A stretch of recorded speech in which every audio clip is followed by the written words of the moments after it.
Our primary mission here at Alternate Media is to bridge the gap between Judaism and Christianity, as it's existed for far too long. Yeshua, as we know, never intended to start a new religion. He was a religious Jew. I think at a certain point in every believer's life where we think, isn't there more?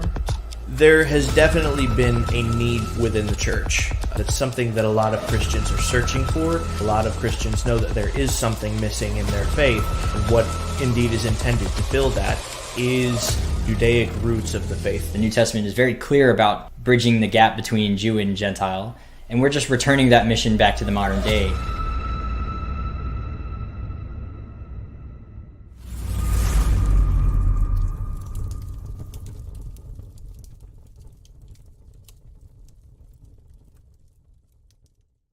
What's up, everybody? Holy cow. You can actually see, I didn't see that before. So what's going on? Welcome to another Alternate Media podcast. Still working on the name. Altered Podcast? We'll go with that. Welcome to Altered Podcast. And actually, we're kind of having like a Killing the Church episode series today for you. It's part 3 of our Deck the Halls with Dogmatism episode. Today, we're going to go over the historicity of the celebration of the Nativity over the larger scale of church history. Parts 1 and 2, we've covered a lot of early stuff. So today we're going to move forward in time. And so without further ado, let me go ahead and bring my colleague on to help me. Actually, rather, I'm going to help him kind of host this episode because he did a lot of the research here to get us going. So Bradley, let me switch this back. There we go. How are you today? I'm doing well. How are you this evening, sir? I'm excellent. It's a beautiful sunny day out here in Southern California. It's never not. So absolutely. Is it raining over there? I'm getting like one more banner ready. Oh, no, you're fine. You're fine. So let me go ahead. I'll do some of the announcements before we get fully rolling. So real quick, of course, thanks for joining us. First of all, happy Sunday. Next week is the what is it? It is the Hanukkah special. We're doing a Hanukkah special episode. We're probably going to give a few things away. Of course, we're going to go over some Hanukkah topics and talk about why you should care as a Christian, and also answer some questions about pagan origins of Hanukkah. Join us to find out more about what we're going to talk about for that next week. Moving forward, again, from today, again, thanks for joining us. And if it's your first time here, don't forget to bless that like button and believe in the subscribe button. It's the best and freest way to help us and support us if you like what we do here. If you feel so compelled and you want to give to our ministry, we are a 501c3 organization. So we have a website. The website is Alternate Media. That's ALTARNATE, alternatemedia.com, or the Patreon with patreon.com/alternate media, ALTAR, alternate media. All the links are in the description down below. If you want to join, you should join the Discord anyway. But if you're a supporter, you also get special Discord privileges. After the show, we'll be doing what's called an after partes, where you get to hang out with just us and everybody else. There's a supporter, and you can ask us questions post the show, or you can just hang out and sit in awkward silence or roast us. It's whatever you want to do. But usually we do a little bit more talking after the show about some of the topics and really get into a little bit more depth while we hang out, because then you get to ask us questions directly. Real Lion's Den kind of stuff. So even if you're not a supporter, though, definitely join the Discord, because we're always in there. We're always trying to answer people's questions. We have a ton of instructors and great people that are in there that are willing to help answer any of your questions. Many experts from different walks of life and faiths, for that matter. So it's a great resource to have, just to have it up there. Even if you want to know what books it is that we read on a regular basis, we have a tab in that for the Discord. So definitely go and join that if you're not there already. All right. I think that's everything for the announcements, except for comment what you're drinking below if you have any recommendations. So on that subject, my good sir, who's joining you in spirits tonight? I'm going with a cheapie, the Jesse James that I almost did last week until you pulled out the good stuff, so I had to join you. So, yeah, I do need to, finish this bottle at some point, so I am gonna be sticking with Jesse James. It is a cheap bourbon, but a very good bourbon for the price. Fair enough. I again have decided to outdo you, so I'm going with the Lagavulin Nick Offerman edition, the 11-year. This is easily one of my favorite like scotches of all time. Charred oak cask. I usually don't even like the charred oak, but this is just good for some So reason. you're usually not even a Scotch guy. I like scotches that aren't peated, but this Right. it's peated, but it's like classy peated. It's just good. Lightly. I don't know how to. It smells smokier than it tastes. That's how I describe it. I can get down with that. I like that. Yeah. So, but also it's Nick Offerman. You know, Ron Swanson from Park and Ron Rec. Swanson. You just can't get better than Ron Swanson. I would love it anyway because Nick Offerman. Right. All right, sir. Well, as we've said before, as we go through the Deck the Halls with Dogmatism, this is sort of your baby. Like this is something that you really spent a lot of time writing the scripts for and checking all the resources. And you basically started out with writing an article, then it quickly became basically a book. Almost. Yeah, it's getting there. This is your baby, and I was kind of busy moving, and as you can see, the bookshelf is still not fully ready to. It's not fully up, but I've starting to get to a point where I can kind of start winding down and actually get some stuff done. But I'm still anyway. Being that it's your baby, of course you'll be doing most of the talking, and I'll just be here to fact check, which I've already done. So I know you're going to talk good stuff, and so I'm really just here to add some extra commentary.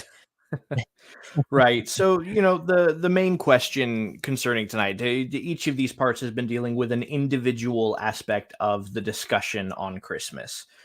So we've gone over the history of just birthdays generically. We've gone over the different dates that the Nativity was supposedly on. And so we've gone over multiple different timelines also. We've mentioned several different years in which different statements were made by different people in church history. And so you may want to go back through and watch these and if you want, jot down each of these dates because it's going to be important to see exactly how these dates line up between each of these parts. Right? When we can determine that Christians started observing birthdays, what date was given for the Nativity and when so and so said it, and that it matters, right? I couldn't draw up a graph for where I could just give you 1 year and then tell you everything that happened in that year. We could do it that way, but it would be a lot more hectic in the way it plays out. So I figured doing it topically and then maybe mentioning the same years relative to different subjects would be easier. But so the main question though for tonight is, when was the first Christmas celebration, right? Or when did Christmas start being celebrated, and then can we follow a pattern after that, right? When did historical Christmas celebrations happen from what we can determine? Now, one of the very popular claims, and we went over this a little bit last week, and we'll go into, we'll touch on it again. But the claim that you will often hear is that the first Christmas celebration happened in 336 AD. And this is because of a reference often made to the Philocalian calendar, right? Now, the Philocalian calendar is a product of 354 AD.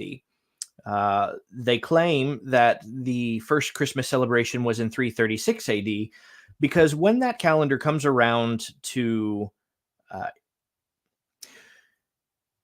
naming, not even naming, cataloging the dates of honoring certain martyrs, right? The martyrs for the cause of the gospel. And Seamus is a Catholic. This may be something that you are familiar with. But, Former. right, as a former Catholic. But I think now there's just one day that is Martyrs Day, basically, that is honored. But for a time, there were specific dates that were martyred for, or that were honored for specific martyrs, or I think these might even be acknowledged as like the days for those saints, for honoring those particular saints.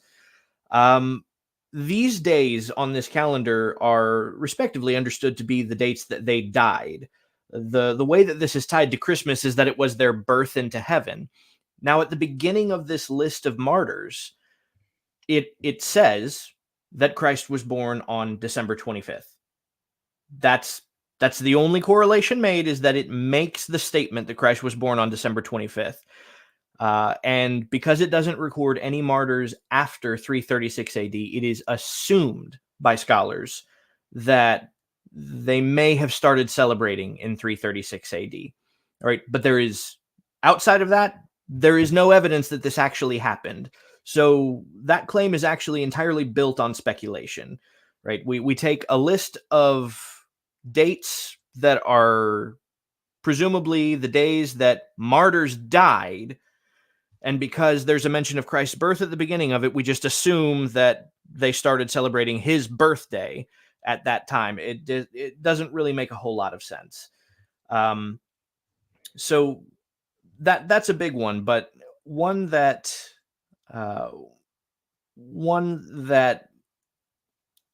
is sometimes referenced. And I say sometimes because not many are brave enough to reference this, because it is very clearly and very obviously speculation. But Clement makes mention of the Basilidians, right? And this, again, is purely speculative. Clement of Alexandria mentions that the Basilidians honored the Epiphany, and then he supposes, right? He guesses that they might have celebrated the Nativity along with it, but he doesn't know that. So even on the part of Clement, who's writing and recording this, it is speculation. So that might possibly be an earlier reference, but again, there's just, outside of the statement of Clement, there's just no evidence of this. Furthermore, the date that he supposes they might have celebrated the Epiphany on, and possibly also the Nativity, January 6th and January 10th, right? Those are roughly the days that we come out to. The next reference that we get to any kind of celebration or honoring of the Nativity would actually come from Ephraim Cyrus, right? And this comes from the late 4th century. We don't have an exact date of when he wrote this or when he said it, but we know that he said it pretty close to the end of his life, and he died in the late 4th century, like 370s, right, is when he would have died. And according to him, let's see.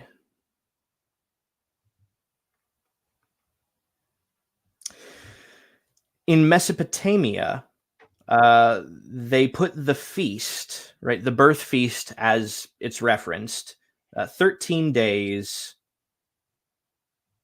after the winter solstice. So again, January 6th, right? Mm-hmm. That's what we get from that.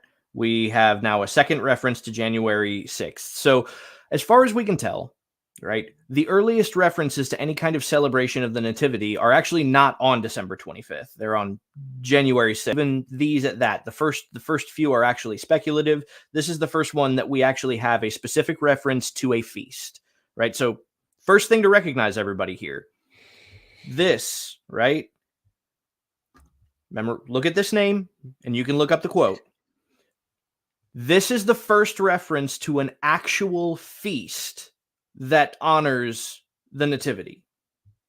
That we don't have anything before this that is a direct reference to an observance.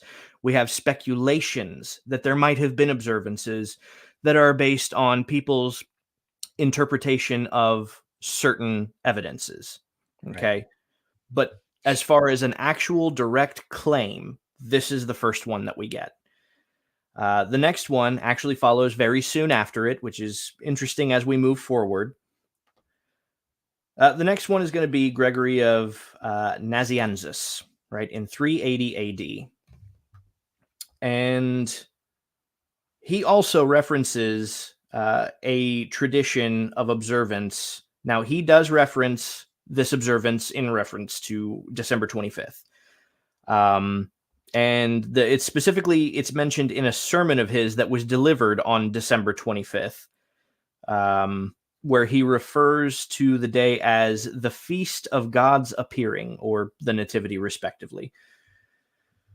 The source for that would be, it's called Oration 38:3, roughly, right?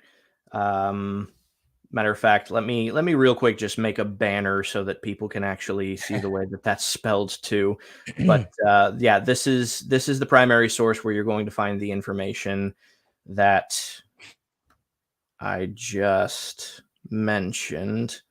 While you're doing that, I think it's worth noting that the timeline of events is not inconsequential. When we start to really see definitive, like actual primary sources that state outright of a nativity celebration of some sort, i.e., Christmas in some capacity, it's all post Nicaea, all of it. Yes. Just small detail. It's all post Nicaea, and it's coming around to. I mean, really, we're 20 years from the turn of the century at this point. We're almost into the 5th century by this point. Mhm. So we're right at the tail end of antiquity, moving into the medieval period. A lot of what we know as Christianity, though, like how we define Christianity, like we do now, like what most people mean when they say the word Christianity, a lot of it's post Nicaea. Yes. Even right down to the New Testament texts. A lot of the New Testaments that are found in many Bible translations are from Alexandrian texts, which are all post Nicene texts, codices, texts that were written, or fragments and copies that we have that are pre the Alexandrian text, that are pre Nicaea, are where we get our textual variants from, actually. And there's a whole book about this. Of course, Bart Ehrman is a big proponent of it too. But the idea that after Nicaea, once they had a cohesive, this is what Christianity is going to look like moving forward, then they commissioned to have these codices written. These are the Alexandrian texts that would better reflect the doctrines of orthodoxy as they defined it at Nicaea and post the Second Council of Nicaea, at the very least. A great book for this, by the way, is called "The Orthodox Corruption of Scripture." It is written by Bart Ehrman, but it's actually it's really not written by him. He's really just quoting a bunch of stuff that everyone already knew about, and he just compiled it into a cohesive compilation, really. But yeah, anyway, as you were, I think you found what you were looking for. Right. Yeah. The all that to say, again, it's not inconsequential that the very first mention we ever get, and this is why I'm getting around to why it's important, that the very first mention that we get comes, in the very late 4th century. Again, Ephraim Cyrus died somewhere in the 370s, right? So it's very important that his mention of this feast would fall right around that time, so far as we know, and that we're starting to see it mentioned much more frequently, right? Because the very next mention takes place in 380, right? Yep. So the next mention after that is in 386 AD from John Chrysostom. Okay. Now, John Chrysostom mentions this his homily on the feast day of Philogonius. So Philogonius was a bishop of Antioch who had died some 60 years prior. So they are honoring him on his feast day, and John Chrysostom is giving a homily. And in this homily, he anticipates this coming feast, right? So he says, "A feast is approaching, which is most solemn and awe-inspiring of all feasts. What is it? The birth of Christ according to the flesh. In this feast, namely Epiphany, Holy Easter, Ascension, and Pentecost, have their beginning and their purpose. For if Christ hadn't been born according to the flesh, he wouldn't have been baptized, which is Epiphany, he wouldn't have been crucified, which is Easter, and he wouldn't have sent the Spirit, which is Pentecost. So from this event, as from the spring, different rivers flow. These feasts of ours are born." Okay, so again, interestingly here, it actually sounds like he's trying to sell the holiday more than anything else, right? Mhm. If we remember that the early church actually had the same feelings about birthdays that the Jews did, it would make sense that you would have to sell the idea of celebrating a birthday, even of the Messiah, at this Right, which we covered in episode 2. right. So it's his mentioning of it is more so that he's trying to sell it, and that in and of itself suggests that this is actually kind of a new event. But I don't need the mere suggestion of this, because on the exact same day that he gave this homily, he gave a second homily. This homily is called In Diem Natalem. In this homily, he acknowledges that this festival is less than 10 years old in Antioch. Like he admits that this has only been around for less than 10 years. So So super new. again, if we're going based on the previous, right? The previous Ephraim Cyrus, who died somewhere in the 370s, and likely very, very soon before made his statement regarding the honoring of the Nativity. That actually puts John Chrysostom within that 10-year frame of when this festival actually started being celebrated in Antioch. And I do specify in Antioch. So the naysayers may say, yeah, that's only in Antioch, but it was celebrated it could have been celebrated X, Y, and Z, another location in Rome, what have you, long before that. Sure, or it might never have. We don't have evidence for either side of that. Yeah, it could very well just as equally be the other way around, that Antioch is the first to do it. Right. Again, it's what I'm focusing on here are the only actual mentions of real actual celebrations that we can derive from the writings of the early church fathers. Not speculation based, right? We went over 2 that are speculation based. Now we're dealing with actual, okay, we know that they were celebrating this by this point. So we do actually kind of have a timeline to work off of here, and it's the late 4th century. And so that is John Chrysostom in 386 AD. The next that we have actually is much later, believe it or not. The next that we have is going to be in 432 AD. Let's say well into the 5th century. Yeah. Yeah, so 432 AD, the celebration of the Nativity in Alexandria. That is an interesting discrepancy to me, because it, again, based on what we've established, we know that in Antioch, it was less than 10 years old in 386. So from 386 to 432 AD, I mean, that's how many years? And we're only getting around to the very first celebration of the Nativity in Alexandria by this point. So this celebration was a slow-moving one throughout the church, right? It was by no means accepted wholeheartedly throughout the entire body of the church by this point.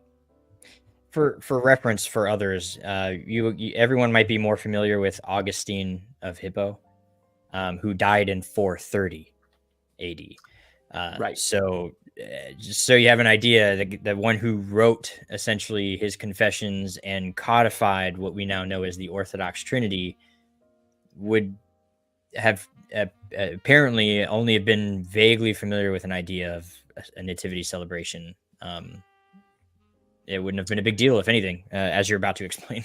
Right. And this, well, mind you also, right, to re-reference the Philocalian calendar, this is almost an entire century after that document. Yeah, Philocalian 354. Yep, almost a full century. A couple 20 years short, just about. Yeah, we're 20 years shy of a century at that point. Yep. So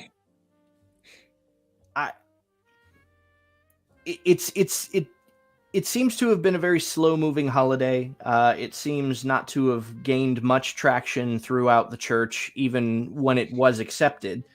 And that kind of brings us around to the next point, right? Which you, as a historian, might actually be able to speak to a little bit better than I. But that brings us to the reformers, right? Because that's really our next step, right? That's our next stop in church history. Now, mind you, again, you brought up Augustine earlier, right? He died in 430. Okay. And this is, again, evidence that will be referenced in the next part to this, which is where we actually go into the theory that it has pagan origins, right? And how far back can we trace that? And evidence for that. But Augustine is actually one of the bigger points of evidence that we have to that, because Augustine was written to convert their holy times into Christian holy times and convert their temples into Christian temples, right? So we know that during the time of Augustine, syncretism was taking place. That we know that point. In fact, he was commanded to do so by the Pope. So our next stop here is going to be the reformers, right? The point being here, we have a point where we can see that Christmas celebrations really kind of started. At least we can confirm that they did exist at this point, but they seem to be slow moving and not very widespread. And then we have the Reformation. The Reformation began respectively when, Seamus? Okay, which one? So we got no, of course. So we have the Great Reformation. We're well into the 15th century at this point, right? So to back up just a little bit from the 15th, because essentially now what we have is about 1,000 years of Christmas celebrations, more or less, right? From this point. And that's because for the next 1,000 years, moving from this point forward, from 430-ish forward, 432, you have a Catholic dominance. The only Christian religion in existence is the Catholic one. There's the schism, right, in the 10th and 11th century between the Eastern Orthodox and the Catholics that would eventually break into a sort of second religion, Orthodoxy, Eastern Orthodox, the Greek Orthodox. But more or less, the world is dominated by a Catholic view of Christianity. So when it came to, if you wanted to be a Christian, your only option was for a very long time just Catholicism. And even then, as we got closer to the Reformation, you were really only choosing between Orthodoxy, like Catholic, and Eastern Orthodoxy. But unless you were in like Turkey and east of Turkey, Catholic was your only option. And again, as you pointed out, there is a letter written from the Pope at the time. I can't remember his name. I think it's Gregory or something. It's Gregory. To Augustine. And he tells Augustine specifically to, incorporate the syncretism, to don't tear down the old temples and leave them up, make them for Christian use, adopt the holidays and Christianify everything. And this is written from the Pope. He's sanctioning this. This is recorded history. We know this was going on. This isn't speculation. This is primary sources. I wish I had the letter on the top of my head. I've got it here. I can. Oh, okay. Perfect. I can read it. Yeah, it says, tell Augustine that he should by no means destroy the temples of the gods, but rather the idols within those temples. Let him, after he has purified them with holy water, place altars and relics of the saints in them. For if those temples are well built, they should be converted from the worship of demons to the service of the true God.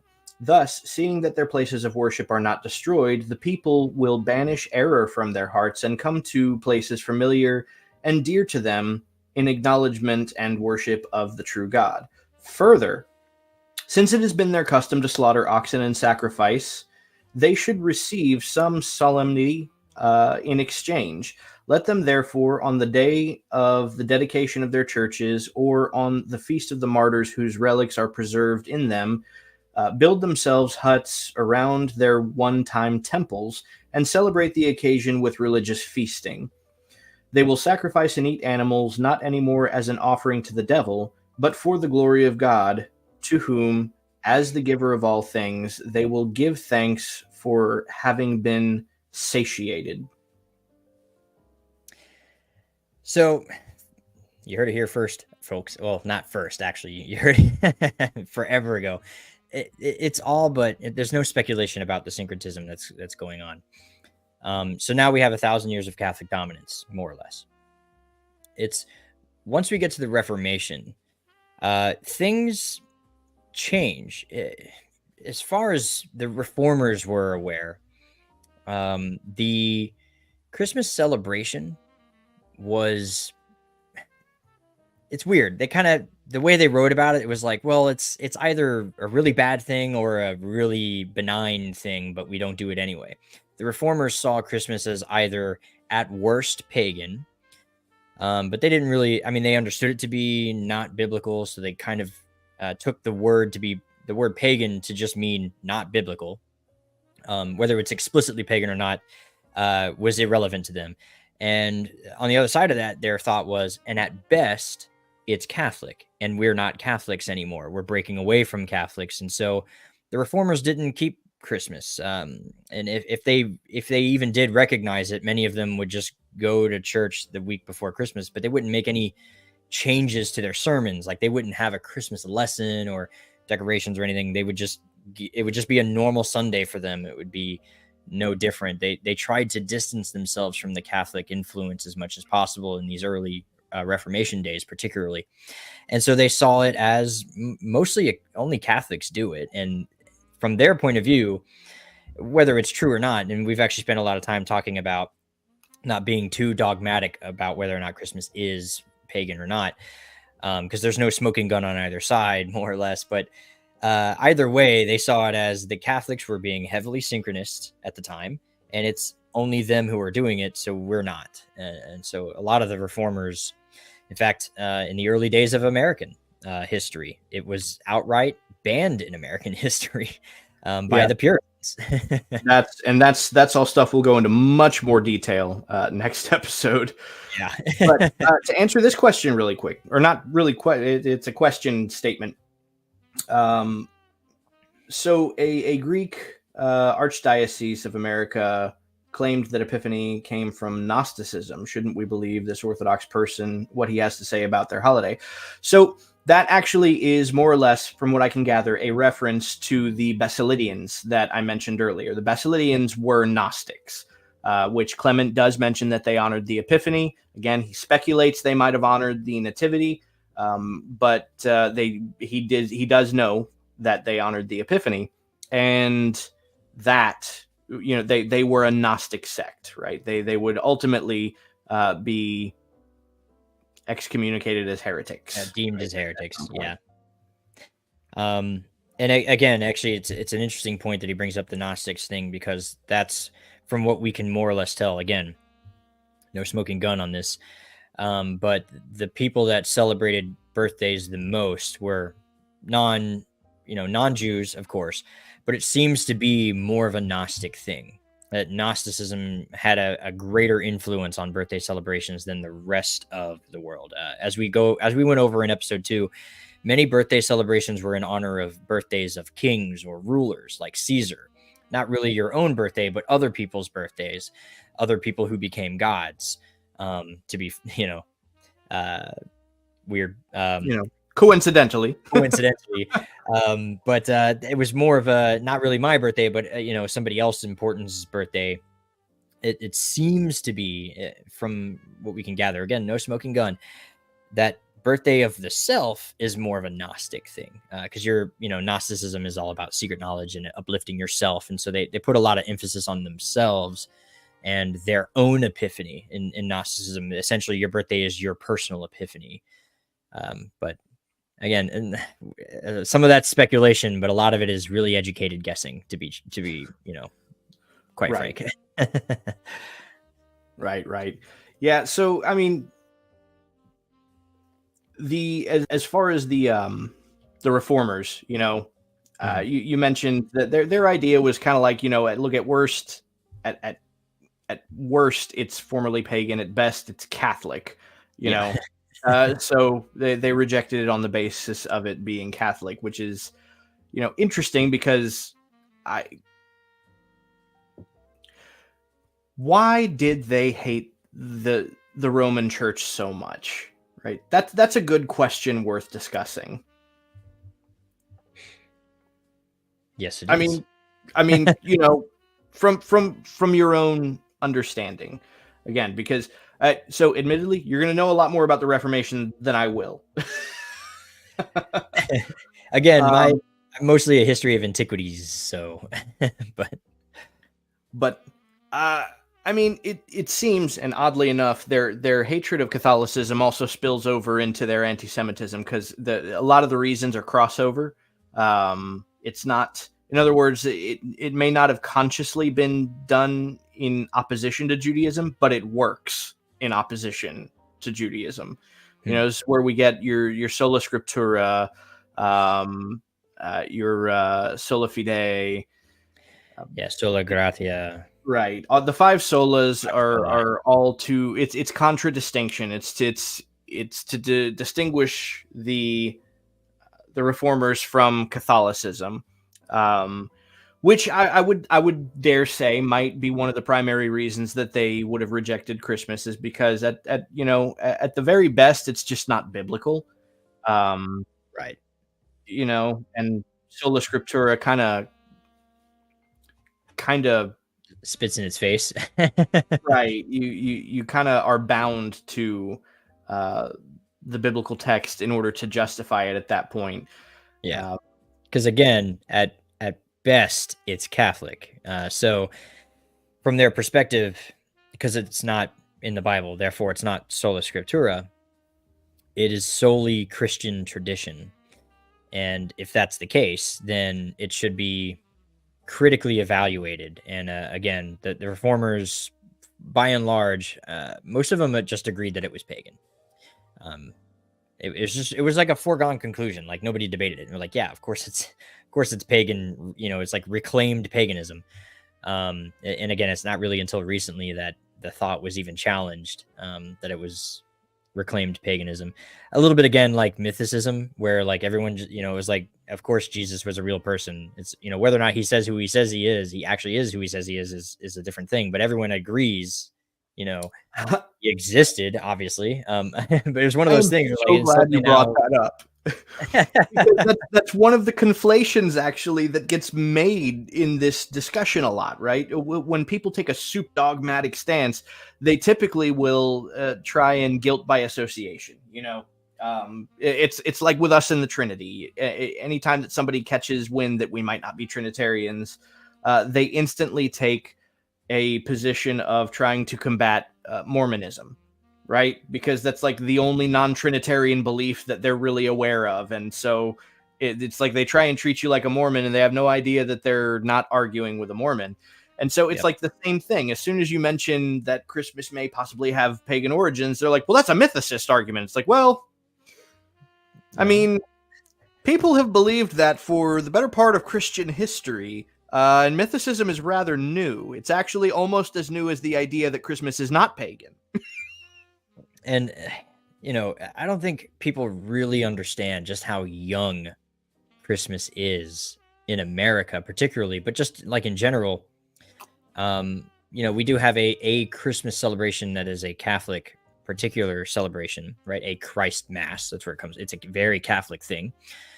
But even like the Christmas that we know of today, is 1870s at the earliest. it's a very 1860s, 1870s invention of what we have. I mean, I would say that that's when Christmas officially got a facelift, more or less. Yeah. Most of what we know about the holiday changed at that point, and we can go into that more. Because so you've got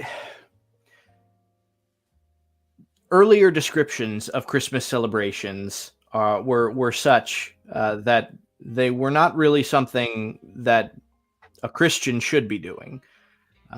So much so that they were banned by the Puritans, because of the drunkenness and licentiousness that took place. So, which is interesting because in the discussion about paganism, we can look at accounts of earlier pagan holidays, like, I don't know, say Saturnalia, which Macrobius writes about, and writes about things that are pretty similar to what we can read about early Christmas celebration accounts prior to it's being instituted in America as a holiday. So, like, the Christmas that we know today is actually a very recent advent. It's different entirely from the Christmas of earlier Christian history. It's different even from the Reformers version, by and large. Right. Because again, it's more of an 1820s, the ban gets lifted. And then like 1870, Ulysses S. Grant recognizes it as a federal holiday moving forward. So then it becomes an American phenomenon. Of course, the Santa is a Coca-Cola Santa, right? Like stuff like that. It's a very Western materialist consumerism holiday. It was never really about religion. Even when the ban was lifted, it was more of a secular thing to begin with. So, right. Yeah. Right. So, I mean, it's interesting you bring that up. So we've kind of come right up to the American Christmas that we know today, right? Mm-hmm. We've gone through from the late 4th century, and we've come through the Reformation, now up to the 1870s, post Civil War era, which coincidentally is why Christmas was instituted as a federal holiday, is to quell hostilities, right, from the post-Civil War era. Because naturally, with a war like that, there's going to be bitterness on both sides, on all sides, right? Between the North and South, between slaves and free men, or former slaves and, free men. Like, you've got bitterness on all sides there.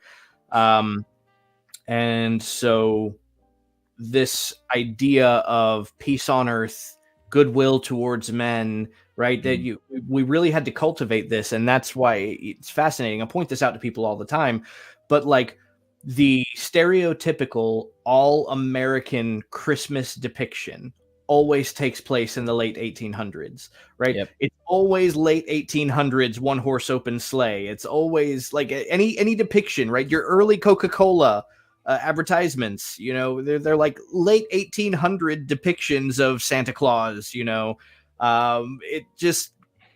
It's reminiscent of a time period that we are intended to associate with Christmas. Maybe not intended, but we subconsciously maybe associate that with Christmas, because that's the time frame in which Christmas became very popularized in America. Yeah. Into the point now where it's so widespread that it's indistinguishable. This is where I find the argument funny that it is a religiously Christmas holiday, because, I mean, it's not anymore, though. I mean, atheists celebrate Christmas, and they're not celebrating the birth of Jesus. It is a Western holiday. Right. It's a cultural Western holiday now. It has nothing to do with Christianity anymore. Yeah, it's easy to celebrate Christmas and completely leave religion out of it. It's because so much of it is not religious. And so, yeah, it's for the celebration of the birth of Christ. Come on. Every Christian in the world who hasn't lived under a rock knows that it's not the birthday. Like, it's just a guess, you can go to any, like, It's one of those, you can go to any church, any Christian, and be like, this isn't the birthday, right? And they go, yeah, but we still celebrate the birthday on this day, even though it's not the day. Like, it's interesting. There actually are people out there now trying to make an argument that it very well could have been on December 25th. Yeah, but again, that's a brand new thing. That's like mythicism. It came out of nowhere. Which is interesting. So everybody, I found an answer to the question that I posed last week, right? Remember, and we'll go over this. Everybody will remember from last week that the subject of March 25th falling on Nisan 14, right? Oh yeah. That raised some problems, right? So I went and checked to see how frequently that happens, and it's fascinating. So it has happened.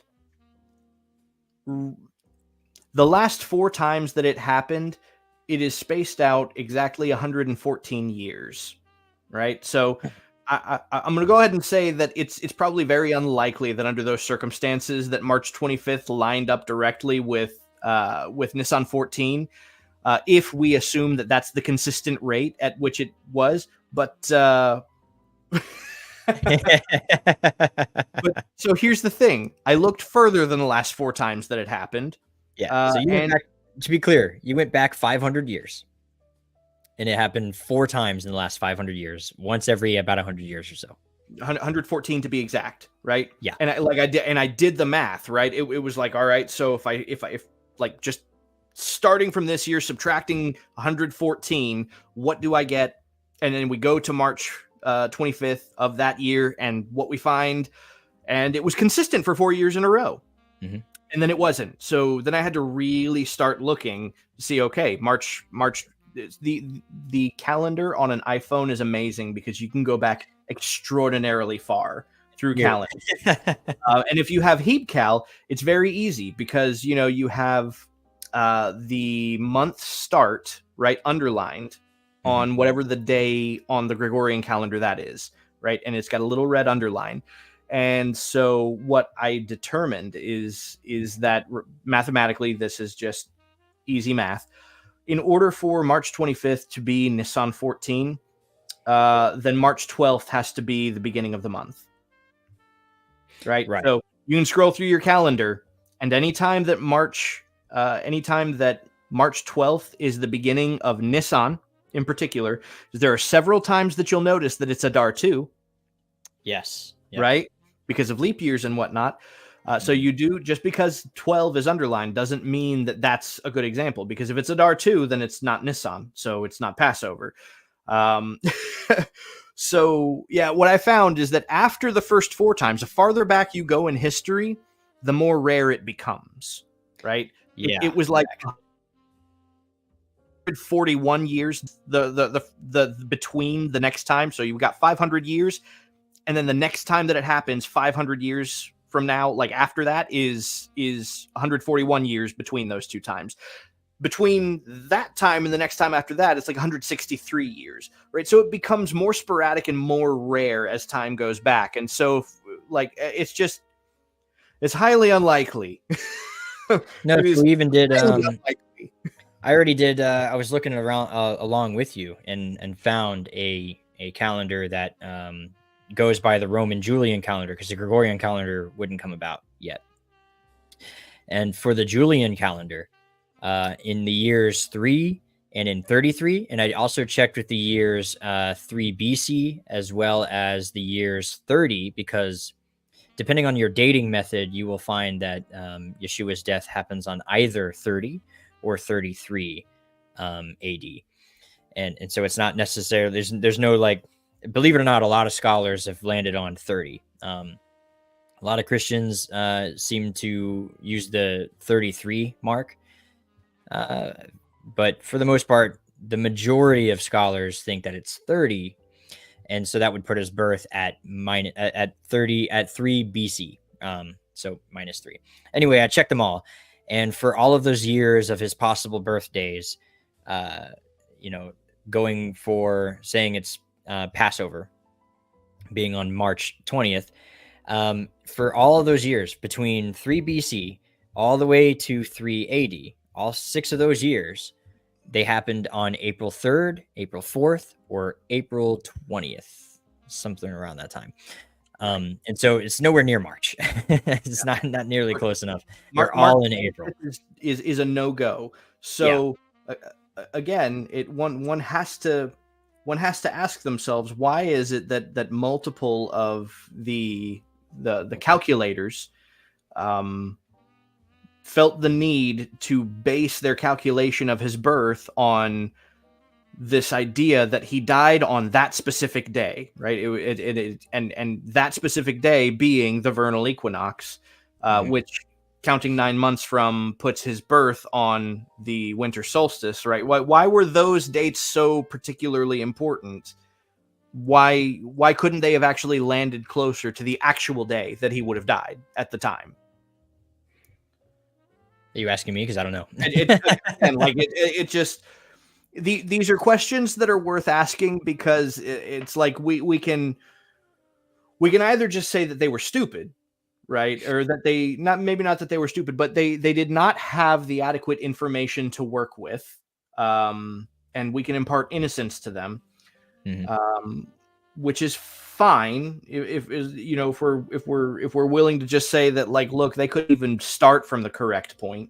But they clearly felt they had a reason to start from that point, is what I'm saying. And so you can either impart innocence or impart an agenda, right?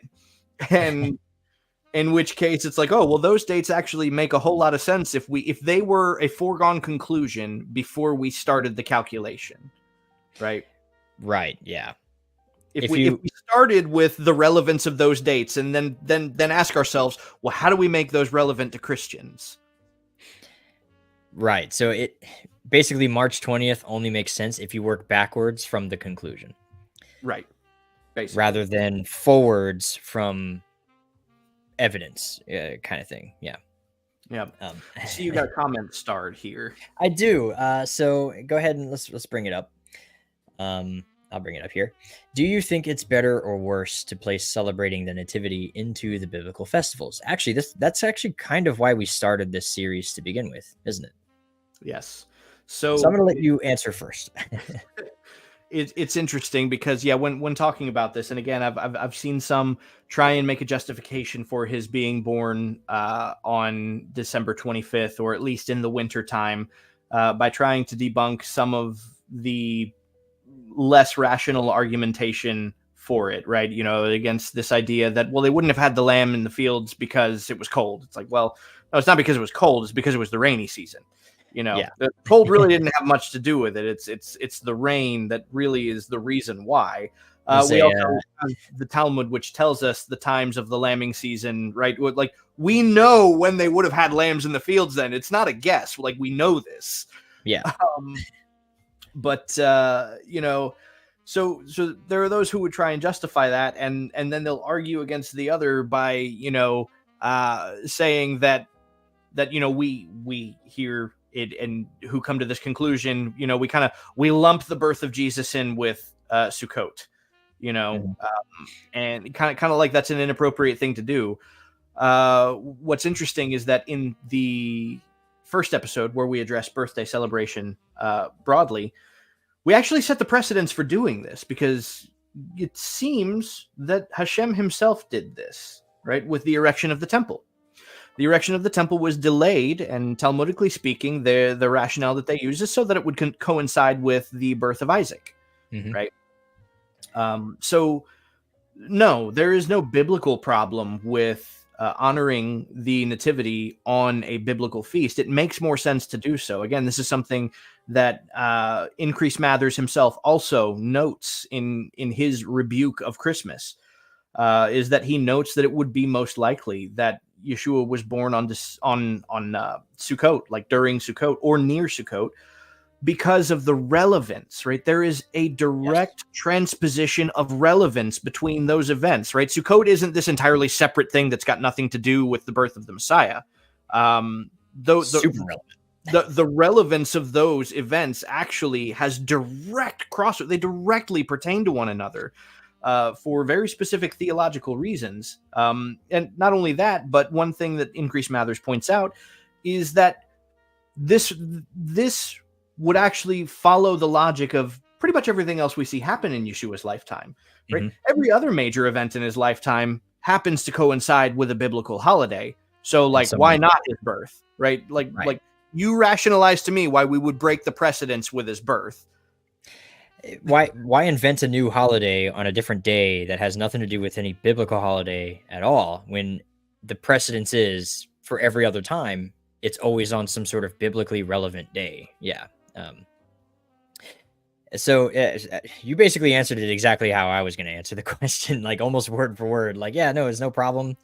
I don't think Sukkot, especially as we pointed out in episode, I think it might be 1 or 2, the Jews at the time of the medieval period just assumed that we were celebrating his birthday on Sukkot. I'm again so glad that you brought that up, because I've heard it circulated around too, right? That because of Niddelnacht, right? Yeah. That idea that well, see, the Jews even accept our dating, right? The Jews accept December 25th because they have this observance because he was born on that day. I'm like, okay, yep. Niddelnacht is a late 16th century observance. Yeah. And I have an anti-Christian Jewish document from the 8th century at the latest that establishes that the Jews of that period believed he was born during Sukkot.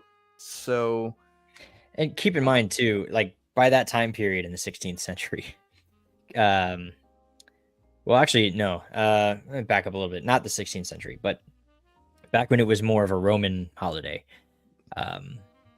Jews did not fare well on Christmas celebrations.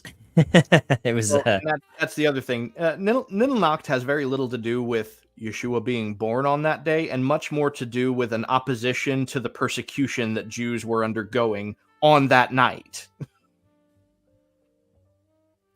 Yeah. Yeah. That's a big... It's not a protest of Jesus being born.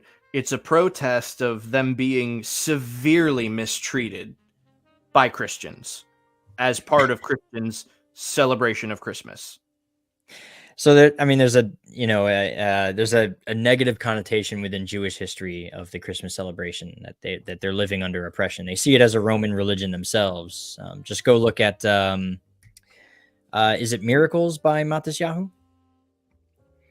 If you watch the music video of Miracles by Matisyahu, what you see is that he's essentially an Orthodox Jewish man at the time. He is contrasting Hanukkah and Christmas, right? And it was essentially he just feels oppressed by the surrounding Christmas, and the victory of the Miracles is the Maccabean revolt's defeat of essentially Christmas. A hammer, Maccabee, hits a nutcracker, and they escape from the jails of that's the Jewish mindset behind the whole thing. It's like Christmas is not a good time for them. Right. So yeah. All right, cool. Well, I'm saying we're right at time there. So yeah. And there's so much more we can definitely cover too. Man. Yeah, but we're just kind of running short on time. So I guess we'll cover it in the after parties. Yeah. So if you want to hear what else we have to say about, especially like the oppression of Jewish people in Christmas times, you should join us in the after parties in the Discord. Again, links are in the description down below. If you're not already part of the Discord, whether you're going to be in the after parties or not, join anyway, because it's fun and you'll learn a lot. Here's a question real quick that's worth answering. Sure. Do you think that Hanukkah and Purim have more significance because they were decreed by those who were actually part of the events? In a way, but the basis for observance of them really, we only have to establish that the Sanhedrin established them as holidays, right? Because the Sanhedrin was given the authority to do so. I would say it this way as well. Keep in mind that, Hanukkah, Purim deserve more significance because we actually have reference to those holidays even in the New Testament. So one, there's already precedence there. These are not post-biblical holidays. These are biblical holidays in some way, shape, or form. But you know what? I had something else for that. It just totally train derailed. No survivors. Wow. That's my saying. I can't. Let's try. Man, what the? Tell you what, put a pin in it. Put a pin in it, and we can go over it in our Hanukkah special. We'll have to, because I think it has something to do with Hanukkah. It had something to do with appointment times. Remember that in Hebrew, the word for holiday means appointment time. So again, if we're gonna, back to your previous question, marriage for life, if we're gonna talk about, the celebrating the birth of Messiah on a biblical holiday, it again continues to make sense because that's an appointment. It's one of God's appointments. So to make up a day or to add a day or to have something that's not part of one of the godly appointments just seems to not make sense. And Hanukkah and Purim, you could argue those are not appointments, sure enough, but even the Sanhedrin doesn't treat them as appointments. They have them as recognized days, but they don't treat them as Sabbath days. Right. And so, yeah. But all right. So, yeah, but more on that next episode. We do have a meme of the week, though. Ooh, yes. What is our meme of the week? So, hold on. Let me do this thing. This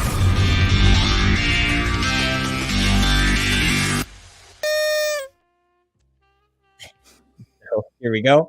This is the meme of the week. So congratulations to in the real life Jenny. She's basically like brand new to the server too, but this meme, I don't know, I laughed too hard at it. You are the Baal Hamimim. So yeah, congratulations. You are the meme lord for the week. This is the good use of the rock meme that I've seen before. I love that. That's good. Absolutely. So, yeah, congratulations. That's tip your hat to you. And look, in this talk, right? It really seems like the discussion on the pagan origins of Christmas is like, super berating of paganism. But look, that's only because that's just not really that's not what we observe, right? We're commanded not to do that. But that doesn't mean that you can't be friends with people who are, because neo-paganism is a very, very fast-growing religious system right now. And I would dare say they actually may have more respect for your religious observances than the average Christian will. I know Seamus and I have experienced that in our personal life, but just as a testimony to that is something that was gifted to me by a friend of mine who is a neo-pagan, right? But he blessed me with really quite an incredible gift that is not something I could ever see myself being given by any of my Christian friends, and that's not a dig on my Christian friends. It just I feel like a lot of times the thought doesn't occur to them the same way it would to one of my pagan friends. They put thought into it. I was gifted a siddur from Jerusalem, apparently a little shop that is just up the street from the wall. And one of my neo-pagan friends bought me this. I'll show you guys. Right?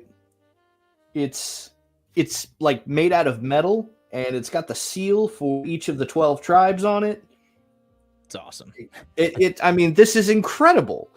Is it fully in Hebrew? Like yes, no English? Yes, everything in it is in Hebrew. Yeah, hang on, let me be very, very delicate with it here. But if you can see, there you go. Yep. Both pages. Awesome. Yeah. I want one. I have an all Hebrew siddur that's about that size, but it's not nearly as beautiful. Yeah, this thing is incredible, and this was gifted to me by one of my friends who is neo-pagan, and he is one of my dearest friends. and I wouldn't trade him in the world. Like, look, we don't necessarily have to observe their holidays, but that doesn't mean that you can't befriend them, because like I said, in truth, they may actually be a better friend to you than a lot of Christians that you know. Unfortunately, yeah, sometimes that is the case. Well, we have reached the end of our show. I think, man, it's a good thing we're doing at least 4 parts. We may even have to do a 5th at this point because we still have a lot of information to cover. Yeah. Again, I divided my notes into 4 parts, but I kind of did that prematurely. I wasn't exactly done with all of my notes, so this series may continue. Yeah, so stand by for that. Next week we're going to do our Hanukkah special. So stand by for a a giveaway associated with that as well. And last week I told you guys if you could guess how many hats that I owned, I'd give you guys, whoever guessed correctly, a free book. Nobody got it correct, and so the mystery remains. Did anybody get it close? Like within 10? Within 10. Yeah. Okay, so somebody got within 10. I think if somebody gets within 5, you should give it to them anyway. Well, so we actually had one person who guessed within 1. But I won't say who. Oh, man. Technically, it ain't it. So it's still open. So everybody who guessed, go and Prices Right yourself. If no one gets it this time around, I may give it away to the closest one anyway. And I'm thinking I'll give away a copy of The Letter Writer. I have a couple of those laying around. Good book. But yeah, so so leave a comment. How many hats do you think I own? I will give you a hint. It's more than a few. It's more than you think also, but it's also probably less than, I don't want to give too much away. It's more than you think, and it's definitely more than a few. Cool. And yeah, so I think that's it. Unless you got something else, I got nothing else. Let me prepare myself to roll the credits. Yep. Everybody, again, we're doing this series to maybe quell some of the hostility by quelling some of the dogmatism. Again, we're pointing out where speculation is used, and again, trying to be as unbiased as we can, right? And admitting where we're using speculation. Again, even some of the cases that we've made with respect to the vernal equinox and the winter solstice. Look, that is speculation. We'll admit that that's speculation, but it's logical speculation, and that's kind of the point that we're writing with. But there is no smoking gun on either side. We're doing this to educate everybody about what the actual evidence is regarding the history of this holiday. And I just hope that this can educate all of you enough to have an intelligent conversation about this with people who are being dogmatic. And maybe talk them down from their high horse on both sides. On either side. Yeah. Right. So that being said, join us next week for our Hanukkah special. That's going to be pretty lit. No. And roll the credits. That being said, L'chaim. L'chaim.